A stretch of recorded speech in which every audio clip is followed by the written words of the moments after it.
கிறிஸ்துவுக்குள் பிரியமான தேவ பிள்ளைகளே, ஆண்டவராகிய இயேசு கிறிஸ்துவின் நாமத்தில் உங்களை அன்போடு நான் வாழ்த்துகிறேன். தொடர்ந்து இந்த யூடியூப் சேனல்ல இருக்கிற தேவனுடைய வார்த்தைகளை நீங்கள் கவனித்து கேட்டுக்கொண்டிருக்கிறீர்கள் என்பதை அறியும் போது அது எனக்கு உற்சாகத்தையும் சந்தோஷத்தையும் கொடுக்கிறது. தேவன் தாமே உங்களை ஆஸ்வதிப்பாராக. தொடர்ந்து கர்த்தருடைய வார்த்தைகளை கவனித்து கேளுங்கள், மிகுந்த பிரயோஜனமாக இருக்கும். இன்றைக்கும் ஒரு தலைப்போடு கூட நான் வந்திருக்கிறேன். அந்த தலைப்பின் கீழே தேவனுடைய வசனத்தை நாம் ஆராய்ந்து பார்க்க போகிறோம். அது என்ன தலைப்பு என்றால், ஆவிக்குரிய போராட்டம், ஸ்பிரிச்சுவல் வார்ஃபேர். இந்த ஆவிக்குரிய போராட்டம் எப்படிப்பட்டதா இருக்கிறது என்று சொல்லி வேத கண்ணோட்டத்தில் நாம் பார்க்க போகிறோம். இதற்கு வேதத்துல நமக்கு எல்லாருக்கும் தெரிஞ்ச மிகவும் பிரசித்தி பெற்ற ஒரு வார்த்தை எதுவென்றால், எபேசியருக்கு நிருபம் 6ஆம் அதிகாரம் 12ஆம் வசனம். ஏனெனில் மாம்சத்தோடு இரத்தத்தோடும் அல்ல, துரைதனங்களோடும் அதிகாரங்களோடும் இப்பிரபஞ்சத்தின் அந்தகார லோகாதிபதிகளோடும் வான மண்டலத்துள்ள பொல்லாத ஆவியின் சேனைகளோடும் நமக்கு போராட்டம் உண்டு. அப்போஸ்தலனாகிய பவுல் எபேசியருக்கு எழுதும் போது இந்த வார்த்தை சொல்கிறார், நம்முடைய போராட்டங்கள் மாம்சத்தோடு இரத்தத்தோடும் அல்ல, துரைதனங்களோடும் இந்த பிரபஞ்சத்தின் அந்தகார லோகாதிபதி, அதாவது ஈவில் பிரின்சிபாலிட்டிஸ் என்று சொல்லக்கூடிய வான மண்டலத்தில் பொல்லாத ஆவிகளோடு நமக்கு ஒரு போராட்டம் உண்டு என்பதாக எபேசியருடைய திருசபைக்கு அப்போஸ்தலனாகிய பவுல் எழுதுகிறார். ஒரு சின்ன எக்ஸாம்பிளோடு கூட நான் தொடங்க இருக்கிறேன். அதாவது இந்த வசனத்தை படித்துவிட்டு ஒரு சில தேவ மனிதர்கள் பிசாசு வான மண்டலத்தில் இருக்கிறான் என்று சொல்லி ஃப்ளைட், அதாவது ஏரோப்ளைனை அவங்க புக் பண்ணி கொண்டு வாடகை எடுத்துக்கொண்டு நேரடியாக நாம் போய் தாக்குவோம் என்று சொல்லி அந்த ஏர்ல, அதாவது அந்த வான மண்டலத்தில் போயிட்டு நேரடியாக நாம் பிசாசை தாக்கலாம் அப்படின்னு சொல்லிட்டு வேடிக்கை அவங்க போய் ஃப்ளைட்ல உட்கார்ந்து கொண்டு அங்கே போய் ஜெபித்திருக்கிறார்கள். ஆனால் உண்மை என்னவென்றால், சத்ரு எதிரி வான மண்டலத்தில் இருந்தாலும் நம்மை தாக்குகிற இடம் எதுவென்றால் பேட்டில் ஃபீல்டு என்று சொல்வார்கள், அதாவது போர்க்களம். அந்த போர்க்களம் எதுவென்றால் நம்முடைய மனது தான், நம்முடைய மைண்ட், நம்முடைய மனதில் தான் அவன் போராட்டத்தை கொண்டு வருகிறான். ஆனால் இதை அவர்கள் அறியாமல் நேரடியாக நாம் போய் தாக்கலாம் என்று சொல்லி வேடிக்கையாக அந்த வான மண்டலத்தில் ஃப்ளைட் எடுத்துக்கொண்டு போய் அங்கே தாக்கலாம்னு சொல்லி அங்கே ஜெபித்து கொண்டிருக்கிறார்கள். ஆனால் அது தவறு. அப்போஸ்தலனாகிய பவுல் இந்த இடத்துல நமக்கு போராட்டம் உண்டு, எப்படிப்பட்டவர்களோடு என்றால் துரைதனங்களோடும் அதிகாரங்களோடும் பிரபஞ்சத்தின் அந்தகார லோகாதிபதிகளோடும் வான மண்டலத்தில் பொல்லாத ஆவிகளோடும் சேனைகளோடும் நமக்கு போராட்டம் உண்டு என்று சொல்லி அந்த போராட்டம் எங்கே நடக்கும் என்பதை 2 கொரிந்தியர் 10ஆம் அதிகாரத்தில் அவர் சொல்லுகிறார். இந்த வசனத்தை உங்களுக்கு சுட்டி காட்ட விரும்புகிறேன். 2 கொரிந்தியர் 10ஆம் அதிகாரம் 4ஆம் வசனம் 5ஆம் வசனம். எங்களுடைய போர் ஆயுதங்கள் மாம்சத்துக்கு ஏற்றுவலாய் இராமல் அரண்களை நிர்மூலமாக்குவதற்கும் தேவ பலமுள்ளதா இருக்கிறது. அவைகளால் நாங்கள் தர்க்கங்களையும், நல்ல கவனிங்க, அவைகளால் நாங்கள் தர்க்கங்களையும் தேவனை அறிகிற அறிவுக்கு விரோதமாய் எழும்புகிற எல்லா மேட்டிமையும் நிர்மூலமாக்கி எந்த எண்ணத்தையும், அதுதான் ரொம்ப முக்கியம், அதாவது எண்ணங்கள் எங்கே உண்டாகிறது? மனதுக்குள்ள உண்டாகிறது. நம்முடைய தாட்ஸ், நம்முடைய எண்ணங்கள் உருவாகிற இடம், பிறப்பிக்கிற இடம் எது என்றால் நம்முடைய மனது தான். ஸோ எனவே எந்த எண்ணத்தையும் கிறிஸ்துக்கு கீழ்ப்படிய சிறைப்படுத்துவர்களா இருக்கிறோம் என்று பவுல் இந்த இடத்துல சொல்கிறார். அப்போ ஆவிக்குரிய போராட்டம் எங்கே நடக்கிறது என்றால், சாத்தான் வான மண்டலத்தில் இருப்பது உண்மைதான். ஈவில் பிரின்சிபாலிட்டின்னு சொல்லக்கூடிய துரைதனங்களும் அசுத்த ஆவிகளும் இருக்கிற இடம் வான மண்டலம் தான், அது எந்த மாற்று கருத்தும் இல்லை. ஆனால் தாக்குகிற இடம் என்பது ஏதோ அங்க போய் நம்ம தாக்க தேவையில்லை. அவன் எங்க வந்து நம்மை தாக்குவான் என்றால் நம்முடைய மனதிலே தான் தாக்குவான். இதை குறித்து தான் இன்றைக்கு நாம் பார்க்க போகிறோம். இந்த ஆவிக்குரிய போராட்டத்துல ஒரு வித்தியாசத்தை நாம் ஃபர்ஸ்ட் அறிந்து கொள்ள வேண்டும். முதலாவது, ஆவிக்குரிய போராட்டத்திற்கும் விடுதலை, அதாவது ஸ்பிரிச்சுவல் வார்ஃபேர் அண்ட் டெலிவரன்ஸ், ஆவிக்குரிய போராட்டத்திற்கும் விடுதலைக்கும் வித்தியாசத்தை தெரிந்து கொள்ள வேண்டும். விடுதலை என்பது பிசாசுடைய ஆதிக்கத்திலிருந்து, அதாவது ஒருவனை பிசாசு ஆட்கொண்டிருக்கும் போது அதிலிருந்து அவனை வெளியே கொண்டு வருவதும், பல கட்டுகளை போட்டு வைத்திருப்பான் பிசாசு. இன்னைக்கு மக்களை பலவிதமான காரியத்தின் மூலமாய் பல சத்ருவின் கட்டுகளை போட்டு வைத்திருப்பான். அதிலிருந்து விடுதலை செய்வது தான் விடுதலையின் ஊழியம், டெலிவரன்ஸ் மினிஸ்ட்ரி என்று சொல்வார்கள். ஆனால் ஆவிக்குரிய போராட்டம் என்பது வேறு. இதுல நாம் என்ன செய்கிறோம் என்றால், சத்ருடைய அத்தனை காரியங்களையும் எதிர்த்து நின்று தோற்கடித்து அதன் மேல் வெற்றி பெறுகிறோம். விசேஷமாக எதிரியுடைய பொய்களை, அதாவது அவனுடைய பொய்களை அத்தனையும் களைத்து போட்டு, அவன் பொய்கள் எப்படி வரும் என்றால் சோதனையின் மூலமாய் வரும், வஞ்சிக்கப்படுதல் மூலமாய் வரும், குற்றச்சாட்டுதல். சோதனை, வஞ்சிக்கப்படுதல், குற்றச்சாட்டுதல், இவைகள் மூலமாக இவைகள்லாம் ஒட்டுமொத்தமா பார்த்தா அரண்கள் என்று சொல்வார்கள். அதாவது பவுல் சொல்றாரு இல்லைங்களா, 2 கொரிந்தியர் 10ஆம் அதிகாரத்தில் அரண்கள் என்றால் என்ன? கோட்டைகள். நம்முடைய மனதுல கோட்டையாய் கட்டி வைத்திருப்பான் பிசாசு. அப்போ சோதனை, வஞ்சனை, குற்றச்சாட்டுதல் இதெல்லாம் தனித்தனியா நாம் பார்க்க போகிறோம்.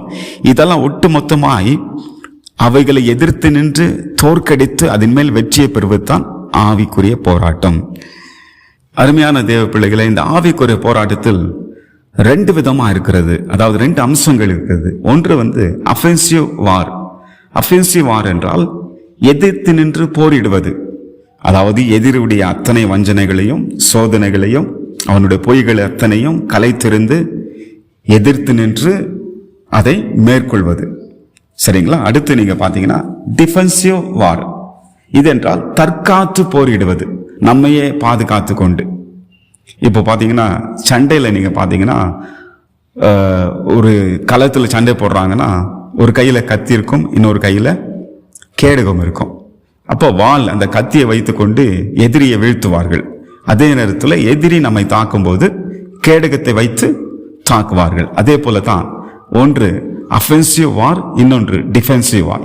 அதாவது ஒன்று எதிர்த்து நிறுத்து போர் புரிவது, இன்னொன்று நம்மையை தற்காத்து போர் புரிவது.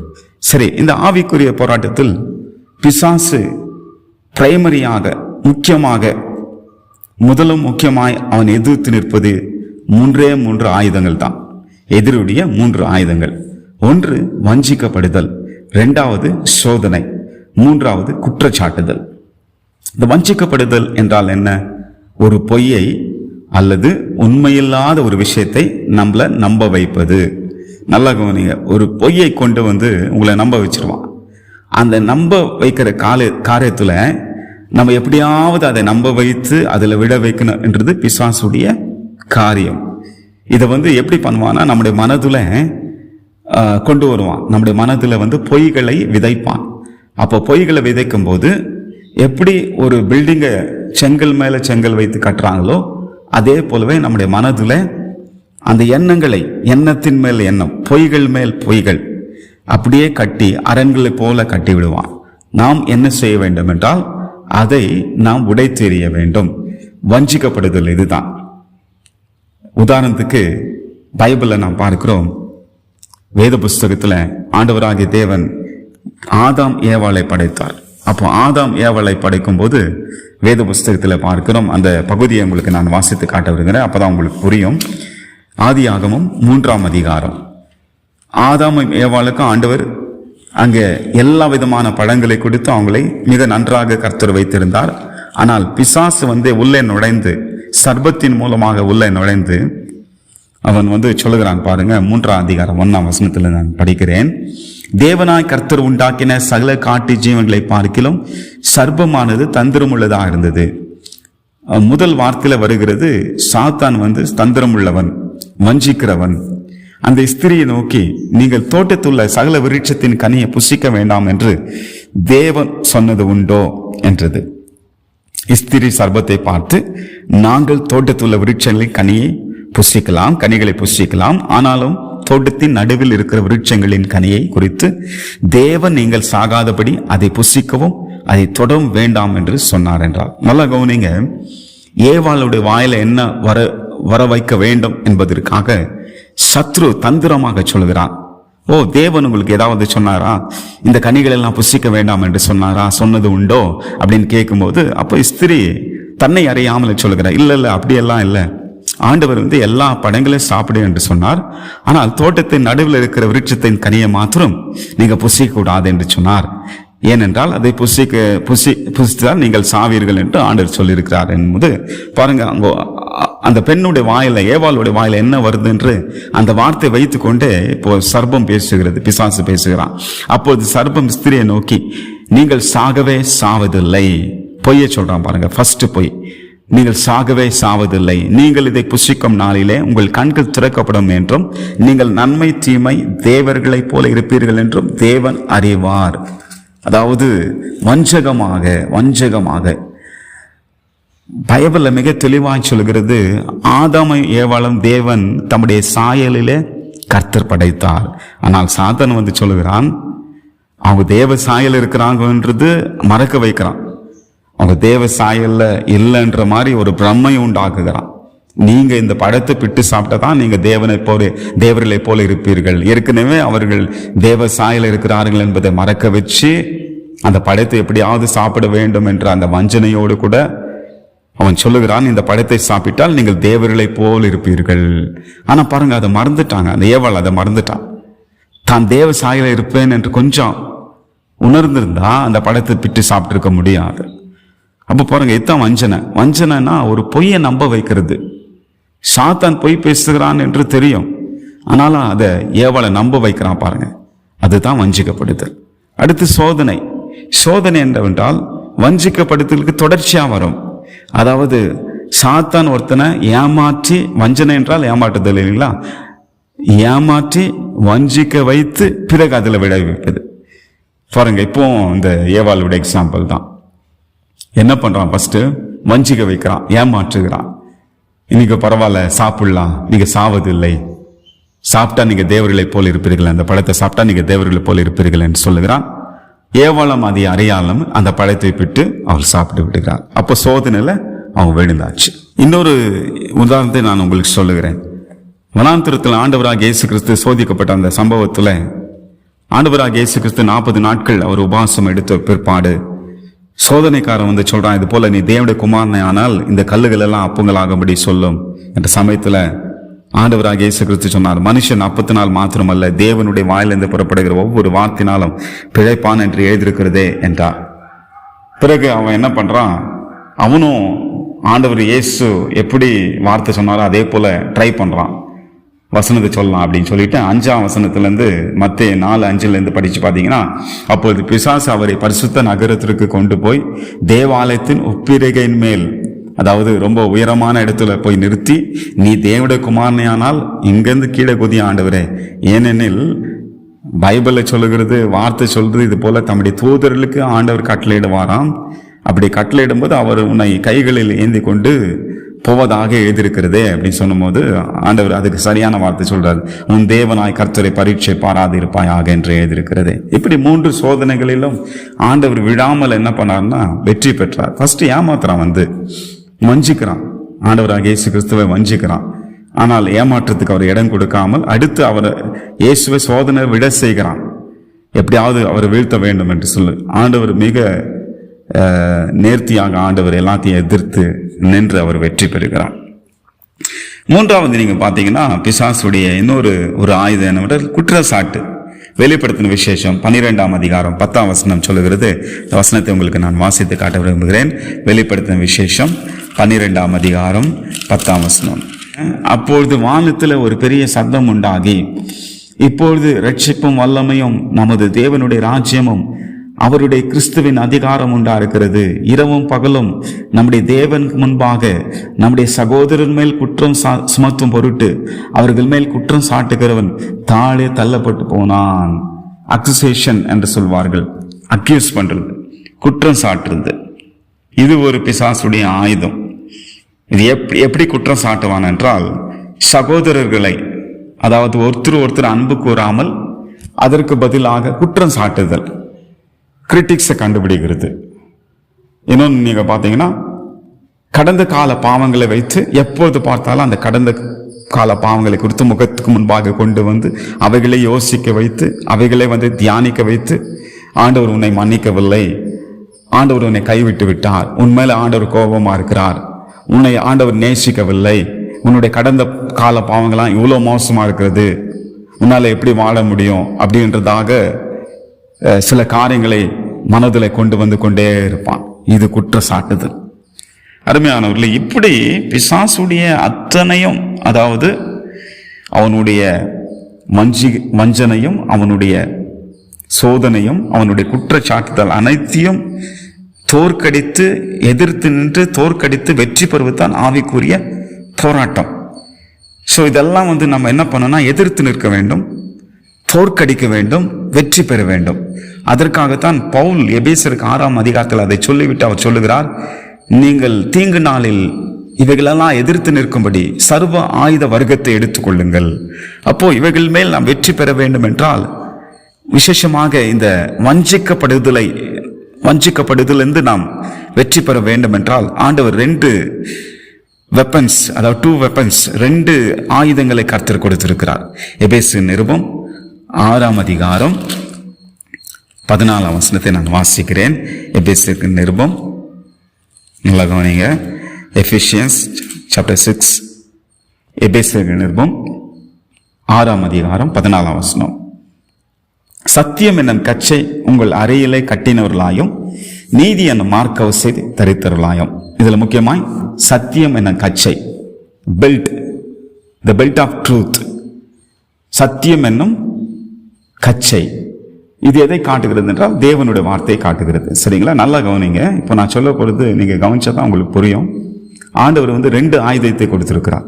ஒன்று சத்தியம் என்ன கச்சை, இடுப்புல நம்ம அதை கட்டிக்கொள்ள வேண்டும் என்று வேதம் சொல்லுகிறது. கச்சை என்றால் பெல்ட், இங்கிலீஷ்ல பெல்ட் என்று சொல்லப்பட்டிருக்குது. ஆனால் எபிசியன்ஸ், அதாவது எபேசியர் 6:17 நீங்க வாசித்து பார்த்தால், ரட்சணம் என்னும் தலைசீராவையும் தேவ வசனமாகிய ஆவியின் பட்டத்தை எடுத்துக்கொள்ளுங்கள். ஸ்வர்ட் ஆஃப் ஸ்பிரிட் இங்கிலீஷ்ல, ஆவியின் பட்டயம், அதுவும் எப்படி சொல்லப்பட்டது, தேவ வசனமாகிய ஆவியின் பட்டயம். இப்ப பாருங்க, ரெண்டுமே ஒண்ணுதான். சத்தியம் என்னும் கச்சை என்று சொன்னாலும் அதுவும் தேவனுடைய வார்த்தை தான், ஆவியின் பட்டயம் என்று சொன்னாலும் அதுவும் தேவனுடைய வார்த்தை தான். இது எப்படி 2 ஆயுதமாய் மாறுகிறது என்பதை நான் சொல்லுகிறேன். இப்போ சத்தியம் என்னும் கச்சை எப்படி நமக்கு இருக்கிறது என்றால், சாத்தானுடைய அத்தனை அக்னி ஆஸ்திரங்களையும் அவனுடைய அத்தனை பொய்களையும் நாம் தடுத்து நிற்பதற்கு நமக்கு ஒரு டிஃபென்சிவ், ஒரு வெப்பனாக, அதாவது தற்காப்பு ஆயுதமாய் நமக்கு கொடுக்கப்பட்டிருக்குது. சத்தியம் என கச்சை நமக்கு தற்காப்பு, பாதுகாப்பு ஒரு ஆயுதமாய், தற்காப்பு ஆயுதமாக கொடுக்கப்பட்டிருக்கிறது.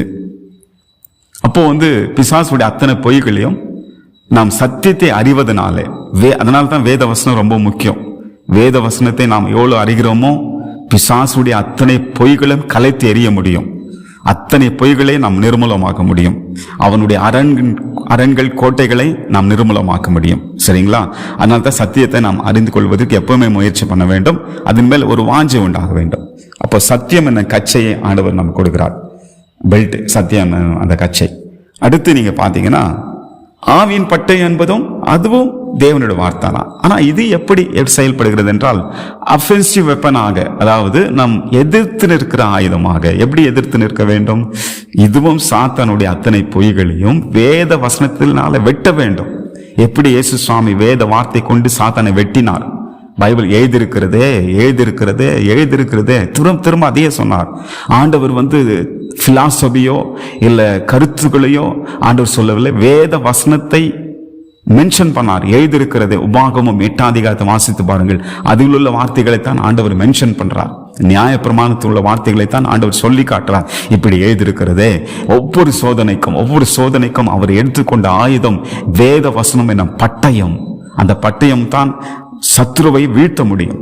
அதாவது ஆவி, பிசாசு ஆவி இல்லைங்களா, ஏஞ்சல் பீயிங், ஆவி. அவனை வீழ்த்த வேண்டும் என்றால் ஆவியின் பட்டயத்தை எடுக்க வேண்டும். அப்போ ஆவியின் பட்டயத்தை எடுத்துக்கொண்டு சத்ருடைய அத்தனை பொய்களையும் வஞ்சனைகளையும் நாம் வீழ்த்த முடியும். ஒன்று தற்காத்து சத்ருவை வீழ்த்த வேண்டும், அதாவது அவனுடைய பொய்களை தடுத்து நிறுத்த வேண்டும். இன்னொன்று எதிர்த்து நிற்க வேண்டும். சரிங்களா? இந்த 2 ஆயுதத்தின் மூலமாக சாத்தானுடைய அத்தனை வஞ்சனைகளையும் நம்மால் எதிர்க்க முடியும். அது மாத்திரமல்ல, ரோமர்கள் நிருபம் 12ஆம் அதிகாரம் 2ஆம் வசனத்துல வேதம் சொல்லுகிறது. அதை உங்களுக்கு வாசித்து காட்ட விரும்புகிறேன். ரோமர்கள் நிருபம், அப்போஸ்தலனாகிய பவுல் ரோமர்கள் நிருபம் 12ஆம் அதிகாரத்துல 2ஆம் வசனம் சொல்லுகிறது, நீங்கள் இந்த பிரபஞ்சத்தின் ஒத்த வேஷம் தெரியாமல் தேவனுடைய நன்மையும் பிரியமும் பரிபூர்ணமான சித்தம் இன்னதென்று பகுத்தறியத்தக்கதாக உங்கள் மனம் புதிதாகிறதுனாலே மறுரூபமாகுங்கள். ஆண்டவர் என்ன சொல்றாரு இதுல? உலகத்தின் ஒத்த வேஷம் தரிக்காமல். ஒத்த வேஷம் என்றால் don't copy of this world என்ற ஒரு டிரான்ஸ்லேஷன் சொல்கிறது. அதாவது இந்த உலகத்தை காப்பி அடிக்காதீர்கள், இந்த உலகத்தின் பிரகாரமாய் செய்யாதீர்கள், இந்த உலகத்தின் ஒத்த வேஷத்தை நீங்க தரித்து கொள்ளாதிருங்க, அவைகளை எதிர்த்து நின்று உங்கள் மனது புதிதாகிறதுனால. அப்போ நம்முடைய மனது நாளுக்கு நாள் புதிதாகப்பட வேண்டும். வசனத்தை படிக்க படிக்க படிக்க பாருங்க, அந்த வார்த்தைகள் நம் மனதில் செல்ல ஆரம்பிக்கும். அப்போ நம்முடைய மனதில் பிசாசு கட்டி வைத்திருக்கிற பொய்கள், தவறான அபிப்பிராயங்கள், கெட்ட எண்ணங்கள். அரண்கள் என்றால் ஒன்று தெரிஞ்சுக்கங்க. அரண்கள் என்றால் என்ன விஷயம் என்றால் கோட்டைகள் சொல்லுவாங்களே, அது ஆவிக்குரிய ஜீவிதத்தில் எப்படி நம்ம புரிஞ்சுக்கணும்னா, ராங் திங்கிங், கெட்ட யோசனைகள்னா கடவுளை பற்றி தவறாய் போதித்தல், நம்மை பற்றி தவறாய் எண்ணுதல், தேவனுடைய காரியங்களை பற்றி, அவருடைய சத்தியத்தை பற்றி ராங் திங்கிங் பேட்டர்ன் என்று சொல்வார்கள். அதாவது தவறாக யோசிக்குதல், அதுதான் அரண்கள். அப்போ நம்முடைய மனதில் தவறான எண்ணங்கள் எல்லாம், இதெல்லாம் அரண்களை போல கட்டி வைத்திருப்பான் சாத்தான். அவைகளை நாம் எடுத்து அவைகளை நிர்மூலமாக்கி அதற்கு பதிலாக அந்த இடத்துல தேவனுடைய வார்த்தைகளை வைக்க வேண்டும்.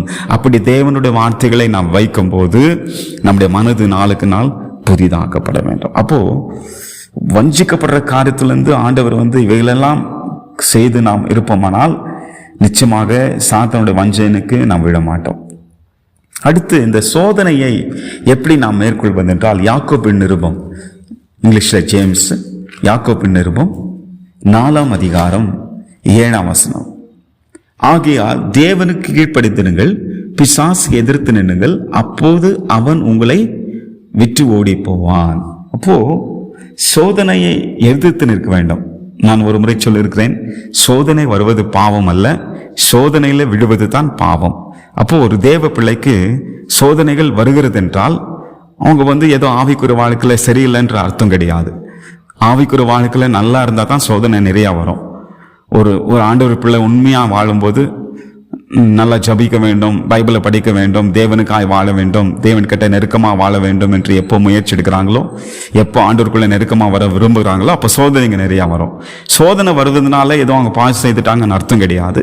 சோதனையை விடுவது தான் பாவம். அப்போ அந்த சோதனையை மேற்கொள்ள வேண்டும் என்றால் பைபிளில் 2 டூஃபோல்டு ட்ரூத் என்று சொல்லப்படும். அதாவது ரெண்டு விதமான சத்தியம். ஒன்று தேவனுக்கு கீழ்ப்படிய வேண்டும், இன்னொன்று பிசாசுக்கு எதிர்த்து நிற்க வேண்டும். அப்போ தேவனுக்கு கீழ்ப்படியாமல் பிசாசை எதிர்த்து நிற்க முடியாது. தேவனிடத்தில் சேருங்கள், அப்போது அவர் உங்களிடத்தில் சேருவார் என்று சொல்லப்பட்டிருக்கு. அப்போ தேவனிடத்தில் நெருங்க நெருங்க நெருங்க நெருங்க தேவ பலன் அதிகமாய் ஆகிறது. தேவ பலன் அதிகமாக நமக்குள்ள வர சாத்தானுடைய சக்திகளை, சாத்தானுடைய அக்னி ஆஸ்திரங்களை, சாத்தானுடைய சோதனைகளை எதிர்த்திருப்பதற்கு நமக்கு பலன் அதிகமாய் கூடுகிறது. அதுதான் விஷயம். பாருங்க, எப்பவுமே வசனம் ஒன்றோடு ஒன்று பிணைந்து இருக்கிறது, ஒன்றோடு ஒன்று இன்டர்லிங்க் பிணைந்து இருக்கிறது. சரிங்களா? அப்போ 7ஆம் வசனமும் 8ஆம் வசனமும் ஒன்றோடு ஒன்று இணைந்து இருக்கிறது. முதலாவது தேவனுக்கு கீழ்ப்படிய வேண்டும், அப்பொழுது பிசாசு எதிர்த்து நிற்க முடியும். அடுத்து தேவனிடத்தில் நாம் சேரும்போது, கிட்ட சேரும்போது பைபிள் சொல்ல அப்போது அவர் உங்களிடம் சேருவார். அதாவது ஆண்டவர்கிட்ட நெருக்கமா, மியூச்சுவல், நாம் அவர்கிட்ட சேருவதும் அவர் நம்ம கிட்ட நெருங்கி வருவதும், இப்படி இருக்கும்போது அந்த தேவ பலத்தை பெற்றுக்கொண்டு சாத்தானை நம்ம எதிர்த்து நிற்கிறோம். அடுத்து இந்த குற்ற சாட்டுதலை எப்படி மேற்கொள்வது? சாத்தான் குற்றம் சாட்டி கொண்டே இருப்பான். நம்ம முன்னேறுவது அவனுக்கு கண்டுபிடிக்க பிடிக்காது. எப்படியாலும் நம்மளை குற்ற சாட்டி நம்மை குற்ற மனசாட்சிக்குள் கொண்டு போய், மன அழுத்தத்துக்குள் கொண்டு போய் நம்மை அப்படியே படுக்க வைத்து விடுவது தான் அவனுடைய வேலை. ஆனால் ஆண்டவருடைய வேலைனா நம்மை தட்டி எழுப்பி நம்மை மறுபடி ஓட வைப்பது தான் தேவனுடைய வேலை. அப்போ இந்த குற்றச்சாட்டுதலை எப்படி நாம் மேற்கொள்ள வேண்டும் என்றால், அதற்கும் ஆண்டவராகிய தேவன் பவுல் மூலமா இந்த காரியத்தை, இந்த சர்வாயுத வர்க்கத்தை குறித்து அவர் பேசியிருக்கிறார். எபேசியர் 6ஆம் அதிகாரம் 16ஆம் வசனம். பொல்லாங்கனையும் அக்னி ஆஸ்திரங்கள் எல்லாம் அவித்து போடத்தக்கதாய் எல்லாவற்றுக்கும் மேலாக விசுவாசம் என்னும் கேடகத்தை பிடித்து கொண்டவர்களாய் நில்லுங்கள். இந்த இடத்துல ஒன்று கவனிச்சு பாருங்க. பைபிள் சொல்லுகிறது இந்த சர்வாயுத வர்க்கம் என்று சொல்லி வரிசையாய் பவுல் சொல்லிக் கொண்டிருக்கிறார். சத்தியம் என்ன கச்சை, மார்க்கவசம், பிறகு சமாதானத்தை சுவிசேஷத்துக்குரிய ஆயத்தம் என பாதரட்சை, இப்படியெல்லாம் சொல்லிக்கொண்டே வரும்போது விசுவாசத்தை பற்றி சொல்லும் போது மாத்திரம் எல்லாவற்றுக்கும் மேலாக, எல்லா ஆயுதங்களுக்கும் மேலாக எல்லா ஆயுதங்களும் இருந்தாலும் இந்த விசுவாசம் என்னும் கேடகம் இல்லாவிட்டால் சாத்தான் ஈஸியா நம்மளை கவிழ்த்துட்டு போயிடுவான், அல்லது நம்ம ஒன்றும் இல்லாத வீழ்த்திட்டு போயிடுவான். அதனால தான் பவுல் சொல்லுகிறார், எல்லாவற்றுக்கும் மேலாக என்றால் எல்லாத்தை காட்டிலும் மிக முக்கியமாக விசுவாசம் என்னும் கேடகத்தை பிடித்து கொண்டவர்களாய் நில்லுங்கள். அப்போ இந்த குற்றச்சாட்டுதலை மேற்கொள்வதற்கு நமக்கு கொடுக்கப்பட்ட ஒரு பெரிய ஆயுதம் எதுவென்றால் விசுவாசம் என்னும் கேடகம். எதை விசுவாசிக்க வேண்டும்? ஆண்டவராகிய இயேசு கிறிஸ்து சிலுவையில் எனக்காக மரித்து அடக்க பண்ணப்பட்டு உயிர் தெழுந்தார் என்று அதை விசுவாசிக்கும் பொழுது, இயேசு சுவாமி சிலுவையில் எனக்காக எல்லாவற்றையும் செய்து முடித்திருக்கிறார், என் பாவங்களை அனைத்தையும் அவர் சிலுவையில் கர்த்தர் மன்னித்திருக்கிறார் என்று சொல்லி நாம் விசுவாசிக்கும் போது நம்முடைய கடந்த கால பாவத்தை குறித்தோ சாத்தான் நம்மை வீழ்த்த முடியாது.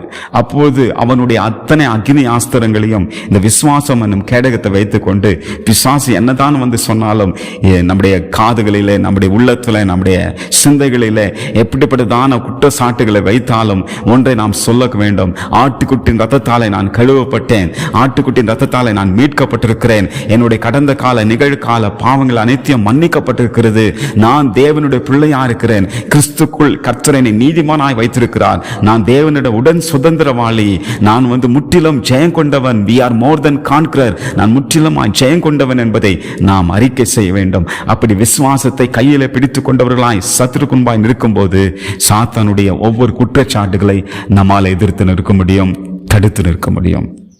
அன்பான தெய்வ பிள்ளைகளே, ஓரளவுக்கு உங்களுக்கு புரிந்திருக்கும் என்று நினைக்கிறேன். திரும்ப இதை இன்னொரு முறை நீங்க கேளுங்க, இப்பொழுது உங்களுக்கு நன்றாக புரியும். இந்த ஆவிக்குரிய போராட்டத்தில் இருக்கிற இந்த வஞ்சிக்கப்படுதல், சோதனை, குற்றச்சாட்டுதல், இவைகள் எல்லாவற்றையும் எதிர்த்து நின்று இவை எல்லாவற்றையும் தோற்கடித்து ஜெயத்தோடு வாழ வேண்டும் என்பதற்காக தான் ஆண்டவர் நம்மை வைத்திருக்கிறார். எனவே சத்துருடைய வஞ்சனைக்கும் சத்துருடைய குற்றச்சாட்டுதலுக்கும் நீங்கள் பயப்பட வேண்டாம், சத்துருடைய சோதனைகளுக்கு நீங்கள் பயப்பட வேண்டாம், சத்துருடைய வஞ்சனைகளுக்கு நீங்கள் பயப்பட வேண்டாம். அவைகள் எல்லாவற்றையும் இந்த சர்வ ஆயுத வர்க்கத்தை எடுத்துக்கொண்டு எதிர்த்து நில்லுங்கள். தேவனாய் கர்த்தர் இந்த வார்த்தைகளை கொண்டு உங்களை பலப்படுத்துவாராக. God bless you.